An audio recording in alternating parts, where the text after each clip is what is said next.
like to welcome this evening Reuben Thompson, who's, if you could just wave, Reuben, so we find you.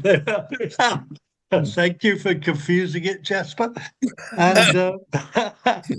And I'd just like to give a quick resume of what I've found out about Reuben. Reuben started designing, I think, boats very early. And when he was at school, built a small boat, which we've already had a presentation on back in 2021.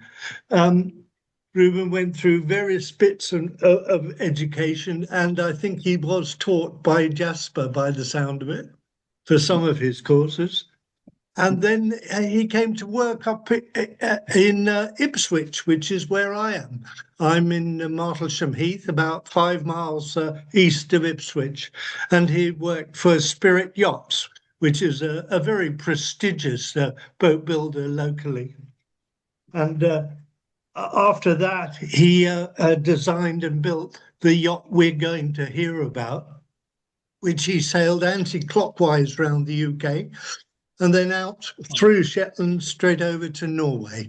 So if I can, without any further ado and without spoiling your talk, can I hand over to Reuben? No, Reuben. Thank you for that. I think that introduction did a pretty good little summary of my how I've got here.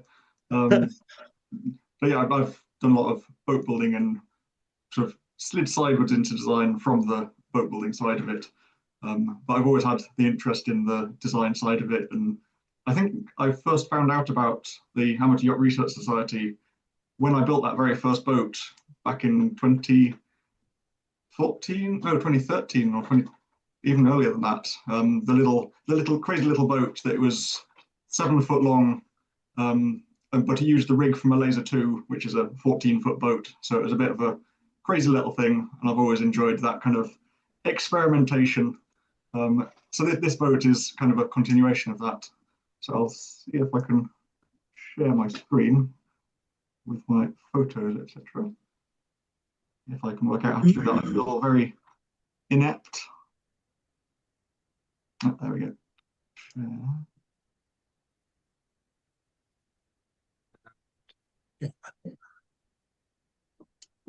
Can you see the whole screen, or is it just the presentation? It says...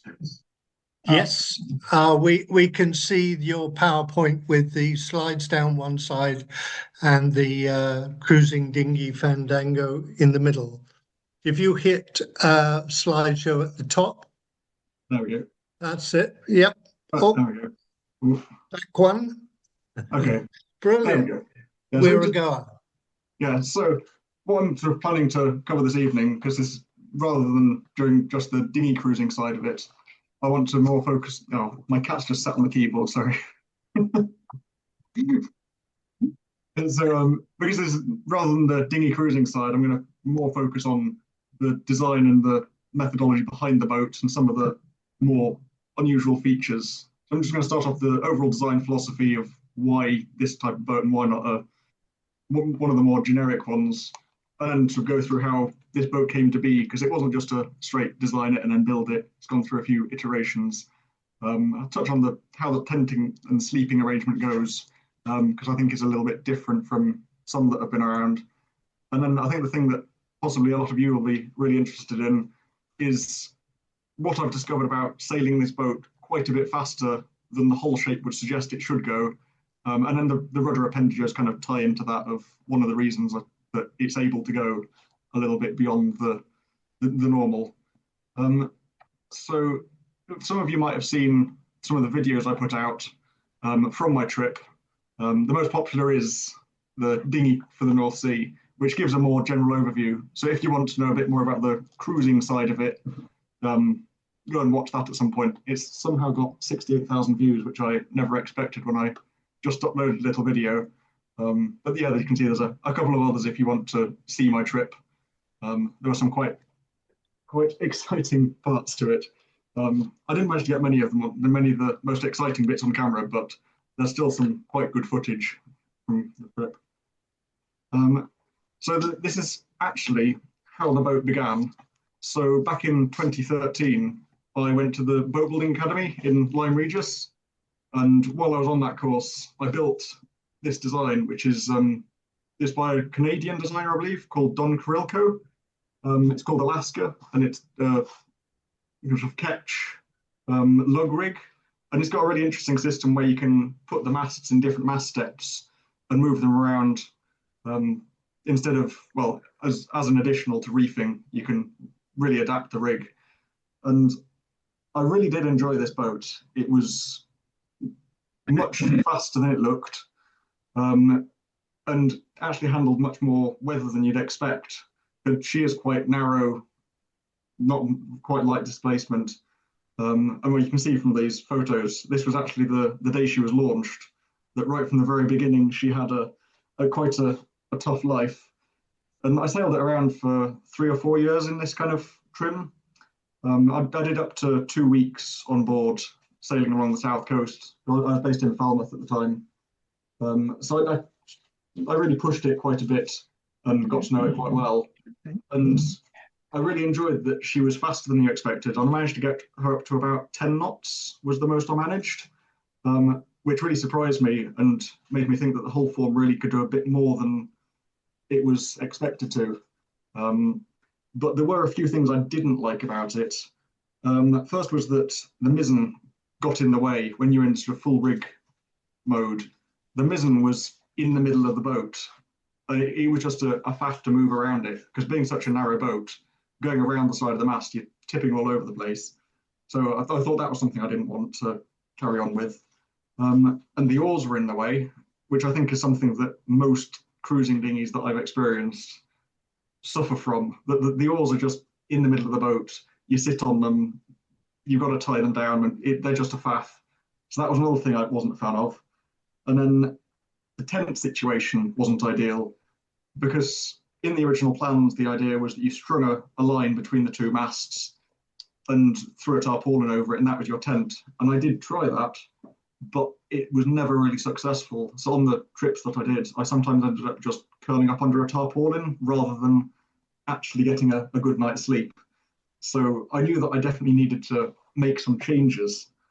And so I had this hull, which was, and I liked the hull shape. It rode really easily and went much faster than I expected.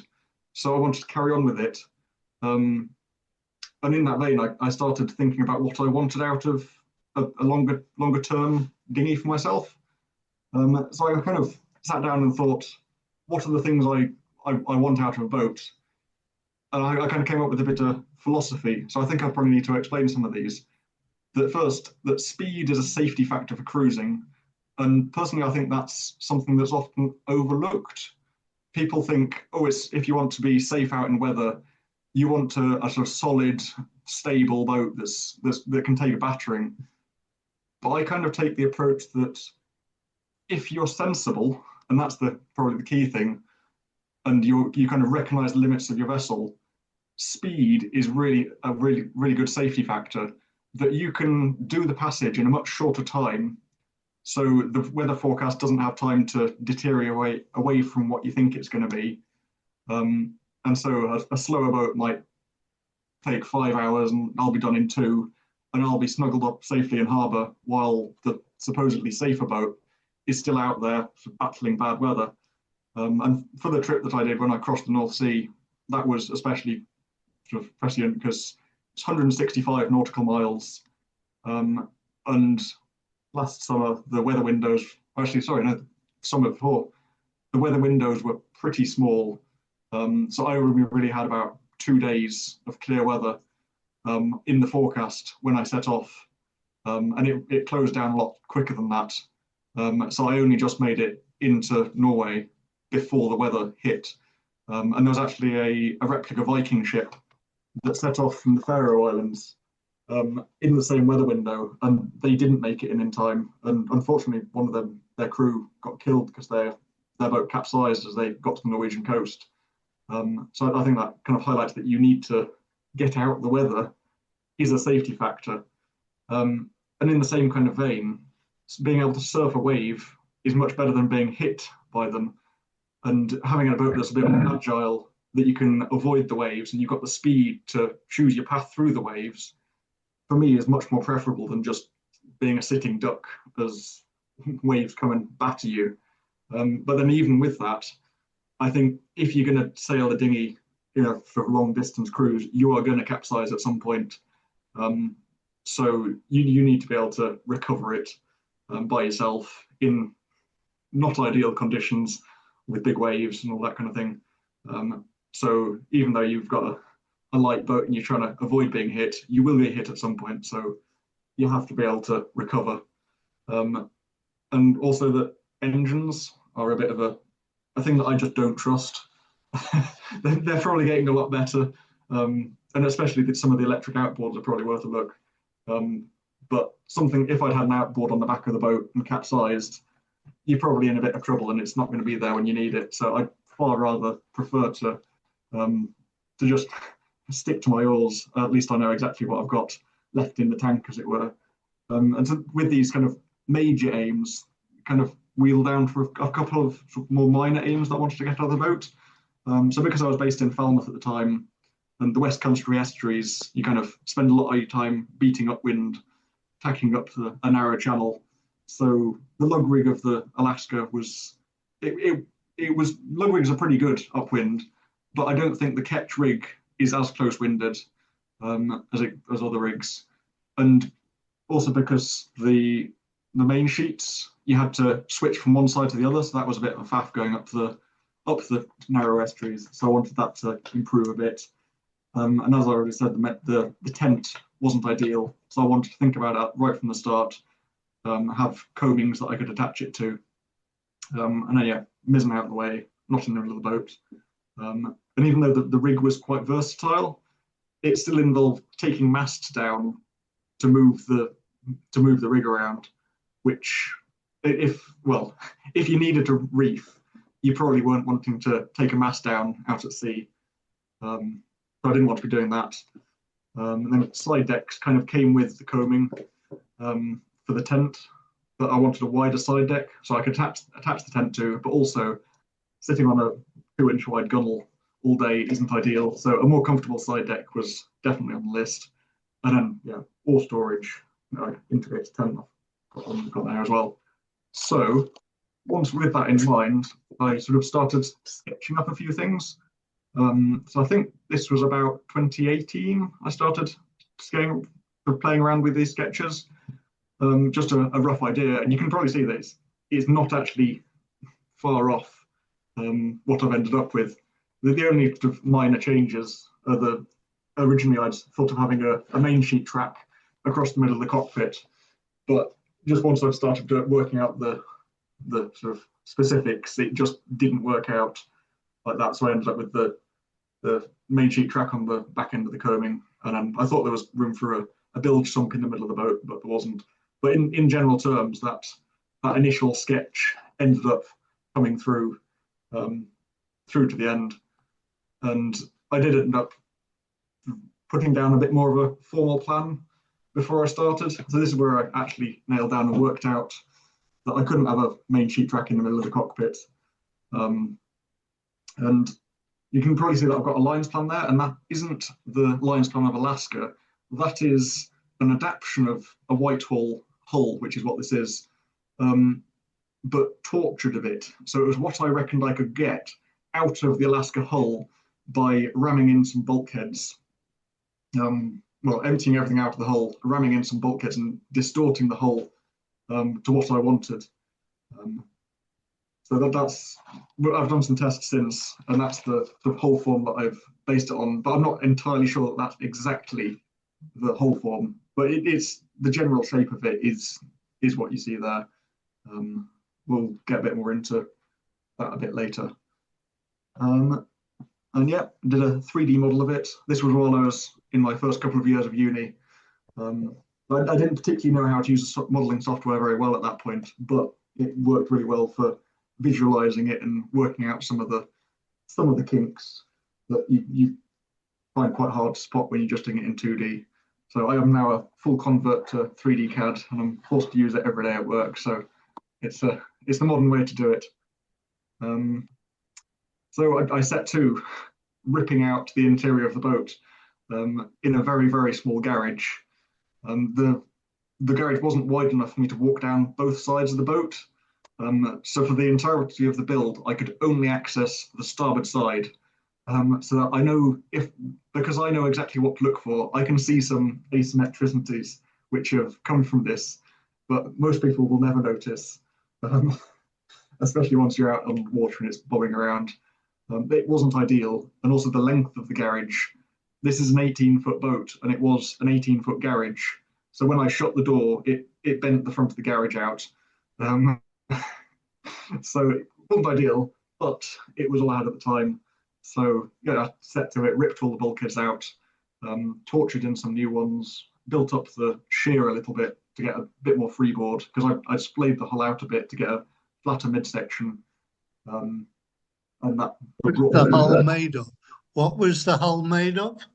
It's half-inch strip planked Western red cedar, and then it's got 300-gram biaxial glass inside and out, and that overlaps over the centre line. And actually, the keel is, in the original plans, it was supposed to be 1 inch, but it's actually 2-inch thick. So it's definitely overbuilt. And that's why I was comfortable just taking absolutely everything out. I didn't need any structure. It's a pretty bulletproof baseline to start with. I think, yeah, that's a continuation, putting the interior structure in. And again, because it's such a bulletproof hull, I didn't really have to tie the structure together fully. So you can see the centerboard case is only attached down to the keel, and with these floors across, I've never seen any flexing of any sort, and I've given it an awful lot of abuse. But if I was building it from scratch, I would definitely reduce the scantlings of the hull and add some framing in, because there's definitely a lot of potential for making this boat a lot lighter. And maybe I'll put that weight back into a weighted centerboard. That might make her a bit more docile. But if I don't necessarily know that's anything I want to do next time. We'll see. You can see I've put in these tubes under the sole boards. So the sole boards are actually fully encapsulated with expanding foam in there.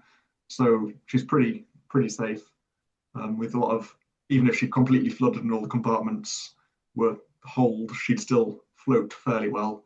Probably not well enough to bail out and get going again, but she's never going to sink. Yeah, 6mm ply decks on it, but then of course I couldn't resist. Completely unnecessary. Doing a bit of a fancy deck. So inside the cockpit, that's teak, and then the decks, that's elm for the lighter planking, and then mahogany for the darker planking. So the elm is actually offcut from a pilot gig from the Maritime Museum that I was working at the time. They had a load of offcuts that were just shoved in the back of a wood rack that they said were never going to get used. So I just planed them down to only 4 or 5mm and put them on as a fancy veneer, which definitely extended the build time quite a lot. But I just couldn't resist. I've always been a bit of a sucker for a pretty boat, so I wanted to be sailing one too. And just a couple of things to spot in these photos. On the right photo, you can see the oar storage and how that worked under the side deck. Those little bulkheads. And I've got some elastic straps that just hold that out of the way. So there is no way that can get tangled. You can sort of sit on your oars. They are definitely safe out of the way. And on this centerboard case, it gets a bit narrow at that back end. And that's something that I never actually ended up, well, I made it, but it never ended up working as I intended. Because I thought that I could make a sliding rowing seat that clipped onto the top of the centerboard case. So it dropped into that narrow bit at the back and then slid along. But the geometry didn't really work out. I needed longer oars to make that work. And I couldn't fit longer oars in the cockpit and my storage. So I just ended up going without that. And she rows perfectly well. I can maintain 3.5 knots all day quite comfortably. And if I really need to push it, get up to about 5 knots under oars. So doesn't really need the sliding seat arrangement, but I tried it anyway. Worth an attempt. We're all about experimentation here, I suppose. Yeah, so I finished up the boat and spent a happy couple of years sailing around Falmouth, looking into all the little coves and getting well acquainted with it. And I definitely missed the West Country, especially at Falmouth. So the top left is on St Anthony's Lighthouse. There's a lighthouse at the entrance to Falmouth Bay, and just tucked up under it, there's a couple of tiny little coves that you can only get to with a boat. So they are quite lovely places if you're in a cruising dinghy in the area. And then the right one, that's opposite St Mawes, just going up the Pecule River. So plenty of good exploring in the boat, and sort of testing it in a less strenuous way. I'm doing a couple of I joined the Dinghy Cruising Association rally in Foy, which I think, well, John was definitely there. I'm not sure if any of the others are here today. But yeah, cruised around the West Country as I could. I think, oh yes, I've got a couple of video clips of under sail. So this one is just to demonstrate how she is an absolute weapon in light winds. I'm hoping that's playing. So you can see this is pretty glassy smooth water, but with the spinnaker up and full sail on a sort of close reach, she is powering along pretty nicely. In these kind of conditions, a modern 40-footer is left in my wake, which I'm quite pleased with. And it's wonderful to watch them poke their heads out the companionway and wonder what this tiny little boat zipping past them is.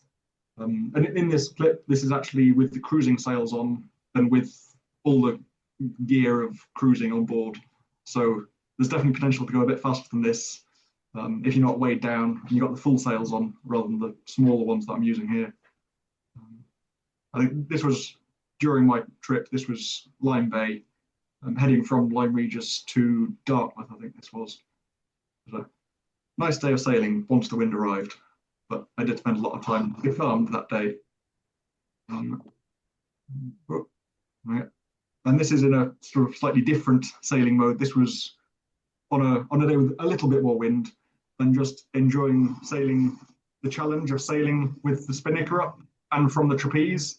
So 4 sails with one person is a bit of a challenge, but that was one of the things I was wanting to get out of this boat, was making sure I could have those calm days and cruise along fast, but also have fun. And I know there's plenty of faster boats out there for this kind of effort, but that's part of the fun, that it's a bit more difficult to sail. You can give yourself a challenge.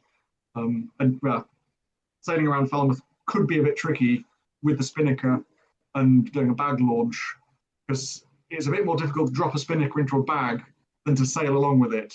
So I had a couple of challenging drops with tourists poking their head out, watching me almost end up on some rocks as I was fighting with the spinnaker to get it down.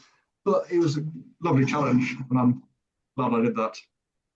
And then this is her, sort of showing her paces. So this was off Aberystwyth, sailing up Cardigan Bay during the trip. And this was absolutely lovely conditions. It was pretty perfect to just sit on the side decks. You can see she absolutely flies with the right weather. So this day I averaged 8 knots, and I peaked at about 14 knots. I think in this clip I only get up to about maybe 12 knots, and obviously I'm trying to sail with one hand while filming with the other, so I couldn't sort of play the main properly, but you can still get a sense that she picks up her skirts and surfs quite nicely down a wave, despite her hull shape, which isn't exactly what you'd expect. And she's also quite well mannered. When she plows into the back of the next wave, she doesn't tend to bury in the same way that some boats do. I'll touch on that a bit later, why I think that might be. And then in a more brutal setting, this was along the north coast of Scotland. It was a day when I probably shouldn't have been out there. I'd been holed up in a remote lock for a day while sort of the 40 knots blew through, and it felt quite nice the next day by comparison. So I headed out, and once I was out there, I realised it wasn't quite as gentle as I thought it was. But being out there, I just had to keep going because that was safer than turning back round. And you can see she's just got the mizzen and a tiny scrap of the jib out, so she sails really well with just that jib and mizzen combination. So that you can see the adaptability from full sail up with the spinnaker, and then when it gets a bit more brutal, reefing right down, just sailing off jib and mizzen. which she's quite well balanced in that configuration. I think this might be the final one of the clips of her sailing. And this is where it gets even more windy. So this is just with the mizzen up, and this is a really handy trick. I didn't know the boat could do this until I did my big trip. That if I kicked the centerboard back a little bit and dropped all the sail apart from the centerboard, apart from the mizzen, I could actually sail just above a beam reach. So in this clip, you can see she's just on the mizzen, but she's actually making a slight bit of headway to windward. This only worked in fairly flat conditions. This is in the Orkneys, and through the rain, there is a bit of land up about half a mile to windward, which is why it's quite flat water. But with this, I think this was just over 30 knots, that she can still sort of work her way to windward, and it works far better than trying to run off with bare spars, because you've got a bit more control, and having that sort of 180 degrees of freedom of what direction you're heading. It got me out of trouble a few times. I think this is quite a long clip, so I won't let it run, but you can get a sense that she's still powering along and under control, but there's no, she's not going to capsize from the wind at least, with just the mizzen up like this. It's a very controllable rig plan. Yeah, so then moving on to the tent apparatus, as it were. This is the first tent that I made, and you can see how it clips onto the coaming, which was kind of the intention. And I think this was when I went to a DCA event. This was the tent that I had at the time, but it wasn't great. Firstly, there wasn't enough room underneath it. The headroom was extremely limited, so I had to sleep on the bottom boards by the side of the centerboard case, which wasn't very comfortable. And well, if it rained, I got wet, because there's always a few drips coming through, and the bottom boards are always got something on them. So I needed to have a bit more headroom, but also getting in and out of the tent. There wasn't much room. It's such a low tent that I ended up sort of flattening myself across the deck, and getting in and out a bit like a caterpillar. It just wasn't viable as a sort of cruising more longer distance. It took a lot of time to get up and down as well, clipping into the bottom of the boom. It's probably fairly quick compared to a lot of boat tents, because it does just clip onto the edge of the coaming and clip onto the bottom of the boom. But I knew that if I was doing it every single day on a long trip, that wasn't going to cut the mustard. So this is what I ended up with. This was my sort of version 2 tent, which I think made much better use of the shape of the cockpit. So these are actually fiberglass battens that I made up. I made a mold and then vacuum bagged around the mold to get these sort of 3mm thick by maybe 15mm battens that perfectly matched the shape of the coaming at the front of the cockpit. And the first 2 battens, you can see at an angle, they're pivoted, so they're permanently fixed to the boat and just pivot up and down. And then the other 2 further back clip into the coaming. So it meant I could actually put the tent up in only a matter of seconds, which was very handy. But so these are the clips further back. So I couldn't actually find any fitting that did exactly what I wanted. So I designed this little clip that used the tension of the batten. So you bend the batten and clip it in, and the tension of the batten would hold up against the side of the coaming. And it was pretty firm, actually. I had about 30 knots on the beam a couple of times, and they didn't pop out. It worked out really well, and I think they work quite well with being neat, integrated into the coaming. And for anyone who hasn't discovered the joys of getting sheet metal cut, it's way cheaper than you think. I think each of these plates cost about 50p. Get some custom metal work, and I welded it up together myself. But you can get quite creative with a bit of sheet metal work, and it worked really well in this occasion. And you can see inside there is so much more room than my little sort of boom tent. And there was, I had this platform inside, which I think I've got, here we go, some photos of the sleeping platform. So in my old tent, I just slept on the bottom boards and got damp. But for this trip, I made this foam core fiberglass board system. So everything there is removable. and I could store that all up under the foredeck when I was sailing, and it was a bit of a faff to deploy, but it was lightweight, and it meant I could clear the cockpit.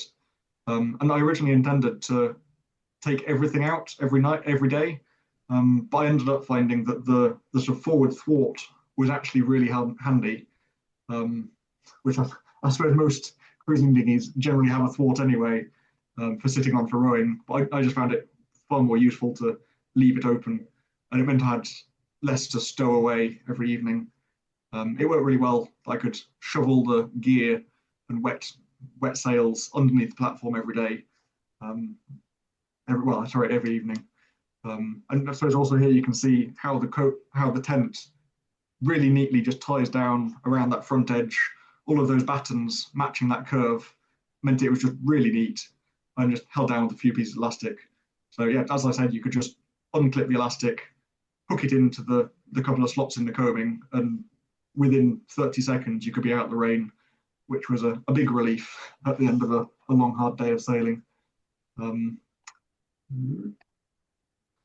now I think going on to looking at the whole above hull speed, or sort of way faster than you think. So I think this clip is the fastest that I've got on camera. I think there's a bit of a surf where I hit just over 13 knots.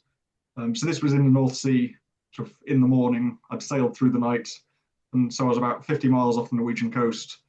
And the wind had dropped down from what it was the previous day, but there were still some pretty big waves.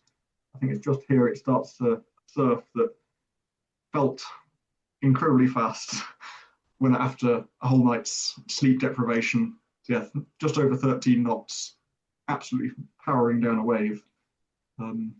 Feeling a bit out of body after 24 hours of sleep deprivation. And just after that, I did end up taking the mainsail down and just sailing on jib and mizzen, because even though I was making good progress and it was wonderful sailing conditions, I knew that I wasn't sort of physically and mentally capable of that kind of exciting sailing after that amount of time. But what I'm wanting to get onto now is that it is the hull and how the hull performs a bit different from what you'd expect. So yeah, just to refresh what the hull shape is. So it's got this narrow sort of wine glass transom, which isn't what you'd expect from a hull that's going to be pushed above hull speed. There's not a flat area to generate any sort of lift at the stern. So the general wisdom would be that once you're sort of exceeding your hull speed, the boat should just squat right down and just get into an absolute trough and shouldn't get up and go.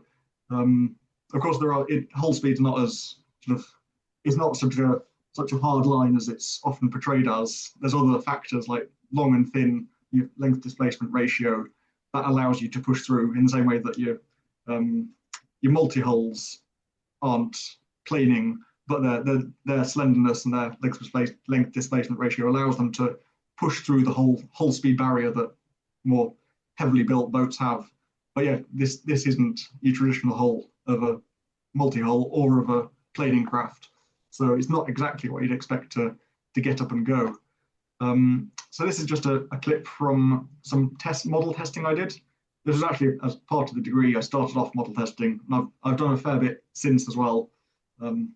It's a very enjoyable thing. If you haven't done a bit of model testing, I thoroughly recommend messing around with a couple of model boats.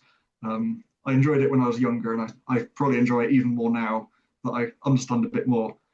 So in this clip, I've got the basic setup is that I've got this tow line which goes onto the shore and up into a tree and then down with a weight on it. So I could apply a fairly constant tow force, and it's got this sort of run-up period, and then there's a timing gate that I set up. So this one, it's about 12 knots scale speed. Proud number of about 0.8, I think it was. Just go give that another play. See exactly how it sits. So it does sit slightly bow up. And this isn't, of course, a perfect test method. If you were testing properly in a tank, you'd have a sort of 6 degrees of freedom, and you'd tow from your center of effort of the sail plan and various other things. So this is being towed obviously from the bow, so that's controlling the trim a bit more than you'd really want. But as a sort of, to give an idea of the ballpark, it's pretty good going. So from this picture of that same run, it's just flipped the other way so it matches the lines plan. You can see the sort of trim attitude that she's got at about 12 knots. And from the lines plan, as I said earlier, I don't know if it's entirely accurate, but it's my kind of best guess of what the hull is at the moment. So what I think, and this is purely speculation, I'd be interested to see what anyone else thinks about this. My thoughts is that this flat midsection of the boat is providing lift. So the boat starts to squat down and flat midsections provide lift. And in the stern, in a more traditional heavy displacement boat, your buttock lines would curve up, and as the water flows across those, it would suck the back of the boat down. But with this boat, the buttock lines don't actually curve up as steeply. So I think once it squats down a little bit, those buttock lines aren't sucking the back of the boat down. So it's not that they're providing any lift, they're just not sucking the boat down. So I think they allow the center flat sections of the boat to provide lift. And it just sits quite happily at this couple of degrees bow up trim. And yeah, effectively planes along, even though it's not a planing hull at all. And of course, on a wave, it's the same sort of situation that she sits a little bit bow up and skims down in the same way with the midsections providing some lift. And I think this also explains why when she hits the back of the next wave, she's quite well mannered because that bow is already up. So that bow isn't digging into that next wave and steering the boat away like a boat with a more buoyant transom is. And also because there is so little buoyancy at the stern of this boat, when the bow hits the wave, the bow can rise because the stern can sink. Whereas if you've got a more traditional wide sterned planing craft, when you hit the wave, it tries to go up, but the stern of the boat can't be pushed down. So it digs in the bow a bit more, or at least that's how I think it happens. I'd be interested if anyone's got any thoughts on that. But that's definitely what it feels like. So with this in mind, I did actually suffer a bit of a loss on my trip of the rudder. And I actually started off the trip with this rudder. So it's not just a blank rudder. It has this bottom plate on it. Sorry, it's got the drop plate, the blue fiberglass part, which was actually a later addition. I originally launched the boat just with the sort of larger sections that you can see up the top. So it is actually a really small rudder if you don't have that drop plate. And that end plate just worked, it's the end plate effect of any aerofoil, like the little winglets on your plane wing, just allowed it to be a bit more effective. And I sailed around for a couple of seasons with just that small rudder, and it was remarkably effective. But it didn't work so well when the boat heeled a little bit, because I think that just brought it out the water a bit, lifted up and reduced it down. So it was only sort of 100 millimeters of the bottom of the rudder still in the water. So yeah, if you let the boat heel over, didn't do so well. And even though that's ideally where you're going to be sailing the boat flat, I knew that for a longer trip and some rougher conditions that I couldn't control as much, I just want a bit more control, even if it did lead to a bit more drag of dragging the plate around that I didn't necessarily need all the time. And then the other feature that you might have noticed is just in the white paint at the top, I've got this sort of trim tab on the side of the rudder, just above the waterline. And the thinking with that was, it was actually the result of some of the tests I did with the models, that I'd made different rudders to test appendages on the rudder to affect the flow around the stern. So the idea with this was that when you're at slower speed, you're rowing sort of 3-4 knots, it's clear of the water and it's just not providing any drag whatsoever. But once you start getting faster and the boat starts to squat down a little bit, that little plate enters the flow coming off the stern and provides a bit of lift. And it definitely works. You could feel the difference before and after I broke the rudder. because after I broke the rudder, when I glassed it back together, I ended up grinding that off. So I did half the trip with it and half without it. And it was definitely noticeable when you were surfing down a wave. It just gave that little bit of extra speed and did stop the stern squatting quite as much. It still squatted, but just not as much as it did before. And she just took off a little bit better on a wave. And it was a disaster to break the rudder at the time, but it did provide some very interesting comparison. And yeah, this is just the 3D model. You can see how it sort of fits on the back of the boat. The bottom plate and the end plate effect capping off at the same level as the keel, and then the little trim tab just above it. But this was some of the model testing I did. So although I ended up on the final boat with just a little plate, the main thrust of the testing was actually hydrofoils, not to lift the boat obviously, but just to interact with the stern wave, and effectively as an energy recovery device to get recover some of the energy that was being left behind in the wake.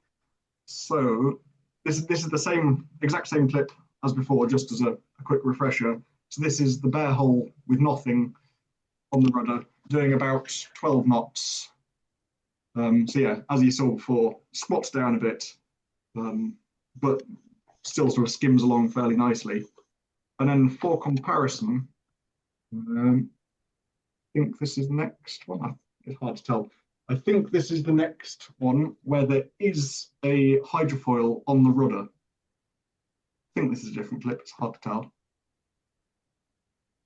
Yes, it is. So you can see the bow is much lower, well, not much lower down, but the bow is actually touching the water. Let's play it again so you can see what you're looking for. The bow isn't clear of the water. The sort of foot of the bow is just skimming along, and the stern isn't quite as buried. And then, yeah, if we put them side by side, you can see that with the same tow force, they actually got a decent improvement of speed, which is the equivalent of improving from about 12 knots to about 13 knots for the same driving force. And yeah, you can see that the bow is down, so just the tip of the bow is just touching, and then the stern is a bit higher. And it's interesting, it's got a kind of hollow around the stern, which is one of the reasons I've sort of come up with this thought that the stern just isn't sucking the water down. Well, it isn't sucking the stern down. It's just allowing the water to flow past it without sucking it up or down in any way. And in this case, you can see the hydrofoil just under the water, and it's obviously working pretty well, doing something there. Yeah, I tested a couple of different angles of hydrofoil, and the one that was level with the waterline seemed to be the kind of general best throughout the speed range. At the lower speed range, a negatively angled hydrofoil actually worked better. I think it was because the flow was coming up, flowing around the stern, and then at higher speeds it got to the 0 degree, which is this one. And I think it's important to say it's 0 degrees relative to the static waterline.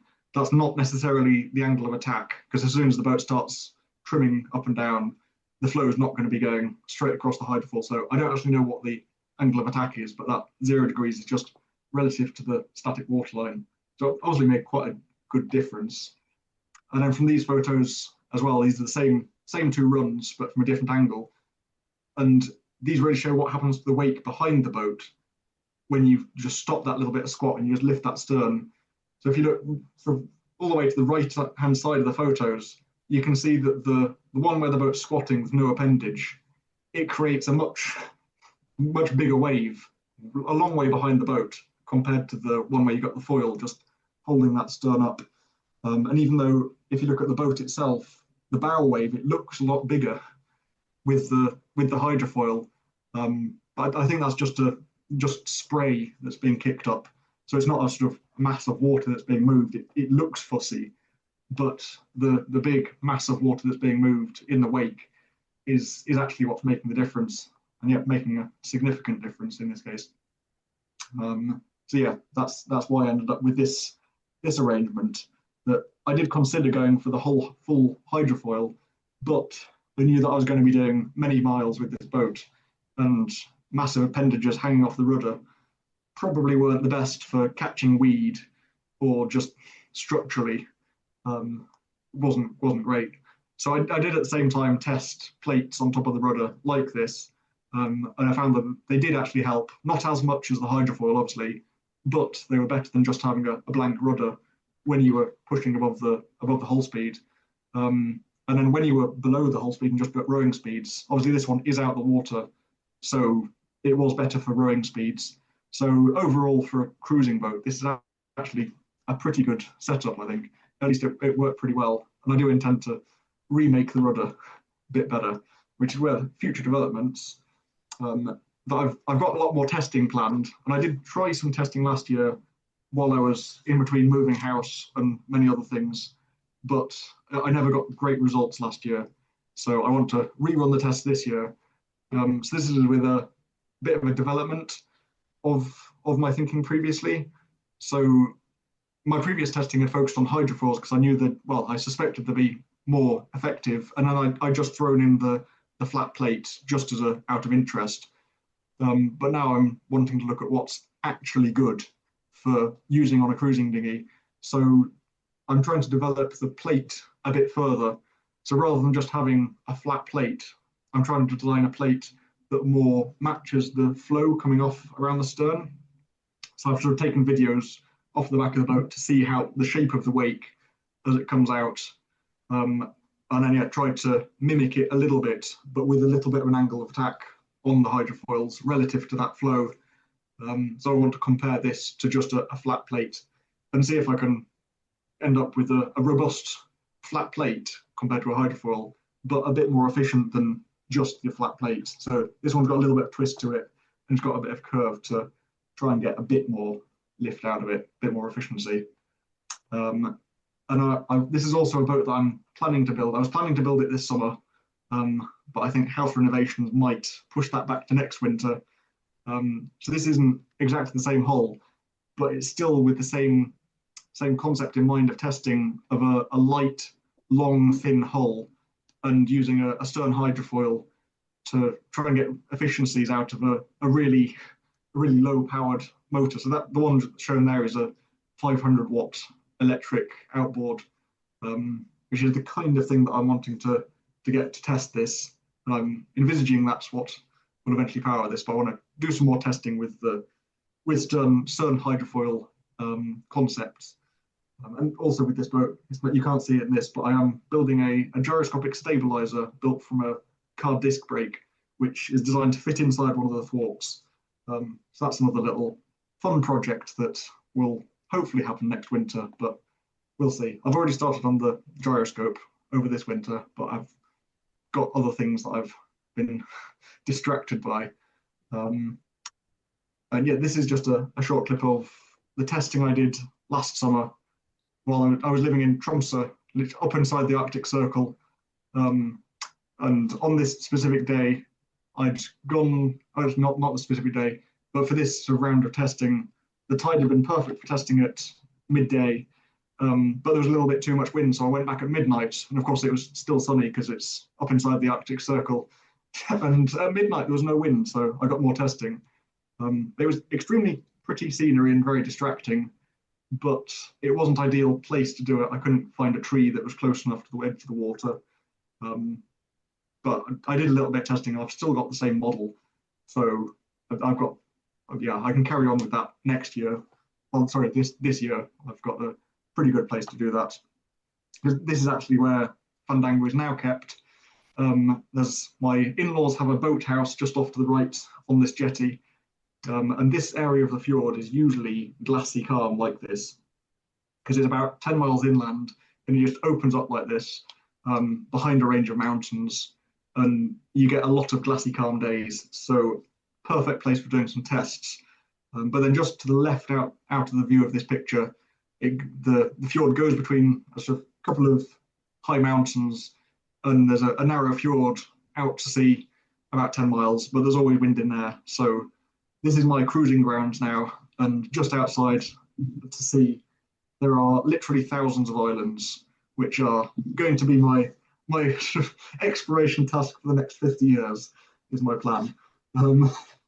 So yeah, I think that's as much as I've got for now with on the cruising dinghy and with the hull. So I'd be fascinated to hear any thoughts anyone has or any questions. Just like to say a fantastic thank you very much indeed for a superb talk. And before we take some questions, I just think we ought to say just a big thank you very much You're indeed welcome. to Reuben. Cheers. Cheers. Right. Yeah, brilliant. Loads and loads there. Cheers, Reuben. That was tremendous. Questions? Anybody questions? I can't see everybody, but far away. Yes, Joe? I'm curious if you talk about how it rose in terms of beam and oar length and stuff. My experience with rowing is mostly in racing shells. Yep. But I've also done some rowing in a 14-foot Whitehall, and it Yeah. was quite good. But I found with the 7-foot oars, you definitely didn't need the seat to slide.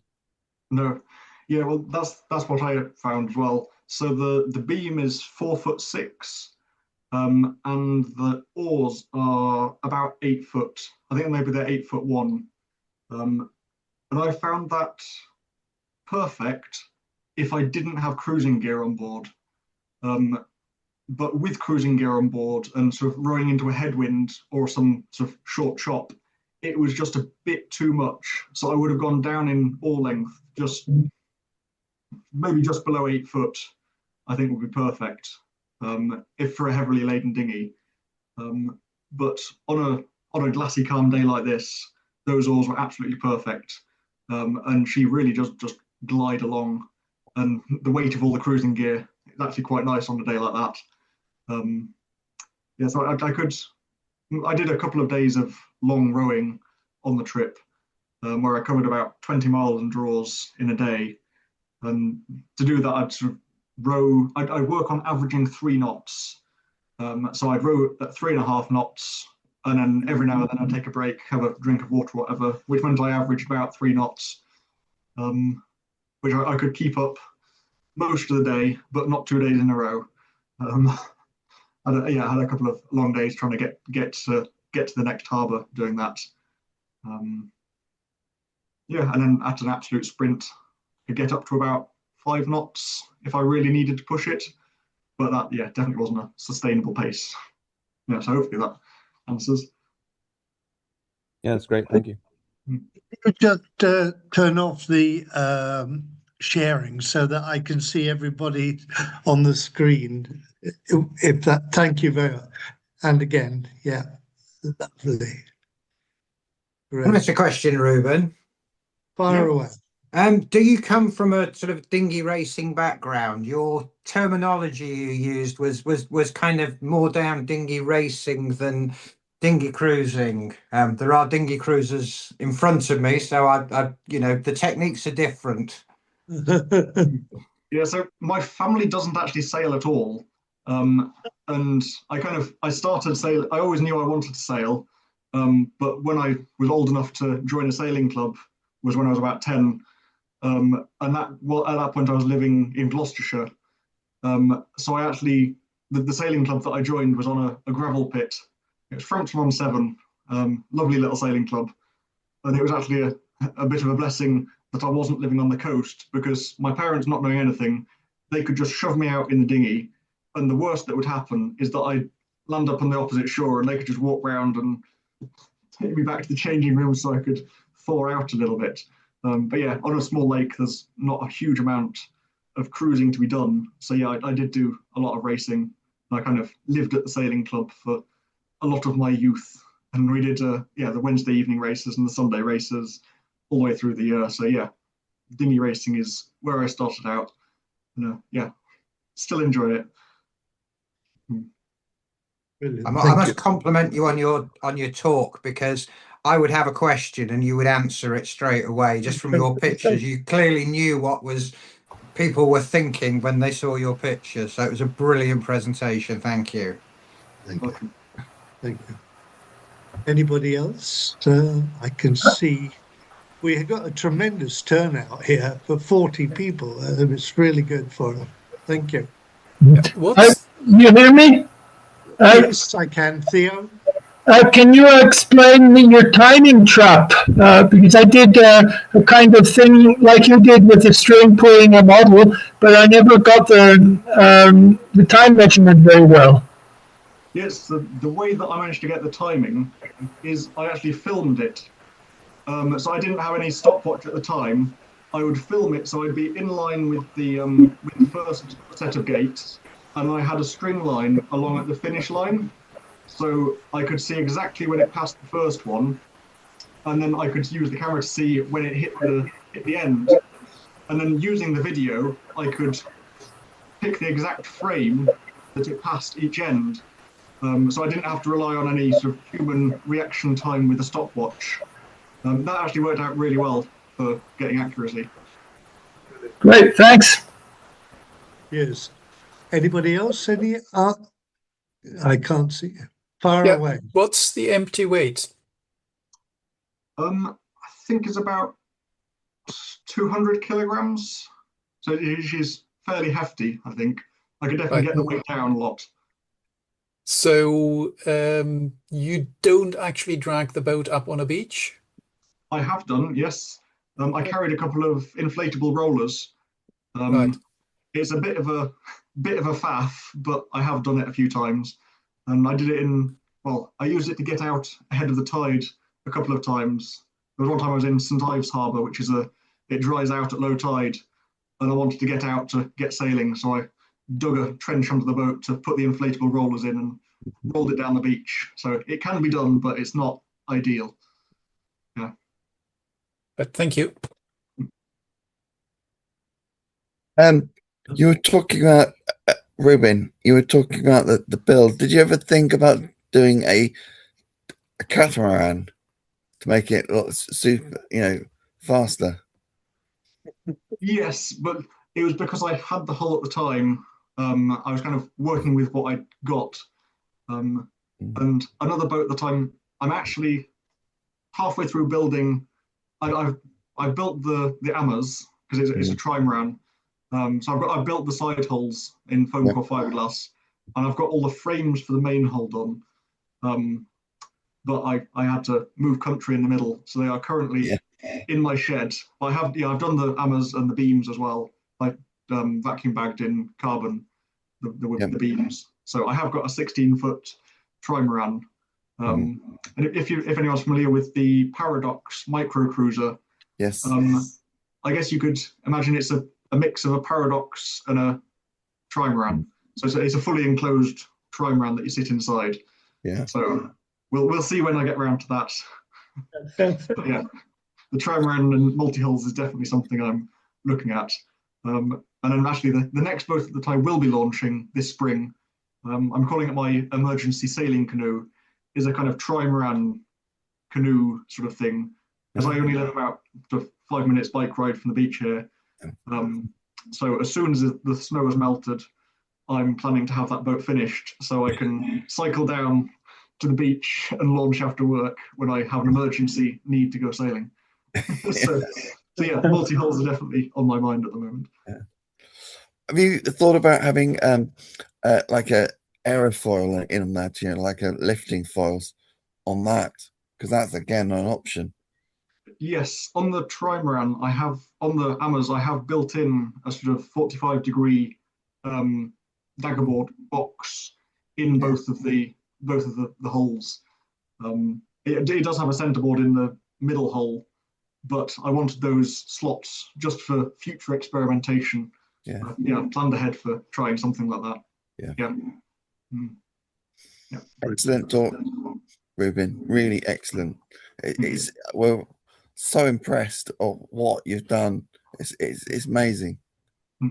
Really amazing. Well done, mate. Great. Any other questions?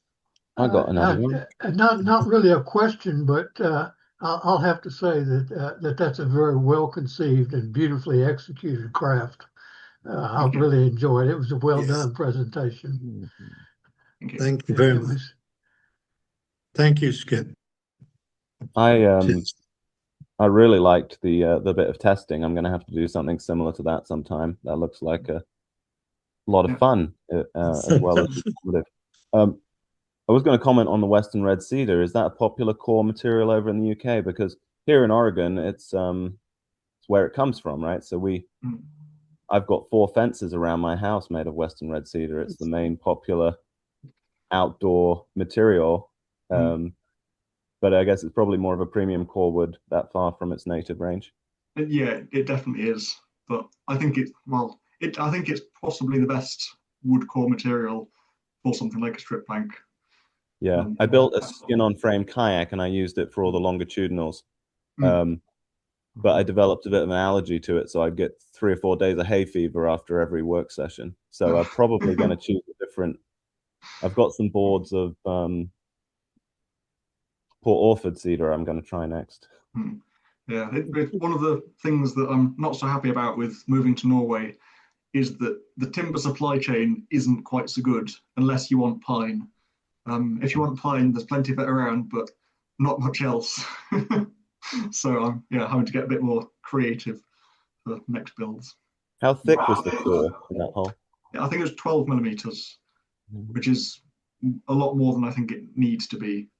But as I said, it allows me to have no internal structure and just use the 300 gram biaxial either side and have an absolutely bulletproof hull. You thought about foam core?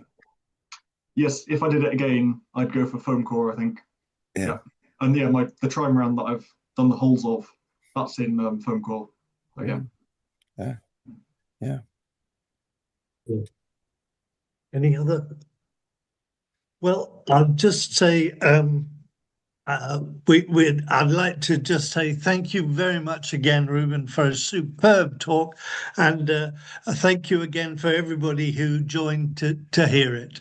And we look forward to hearing, in another couple of years or maybe less, another talk about where you're going, especially with the trimaran. And the one thing I'm really going to take away, because a really big thank you indeed. So if we could just give a round of applause again. Thank you very much indeed, Reuben. Cheers.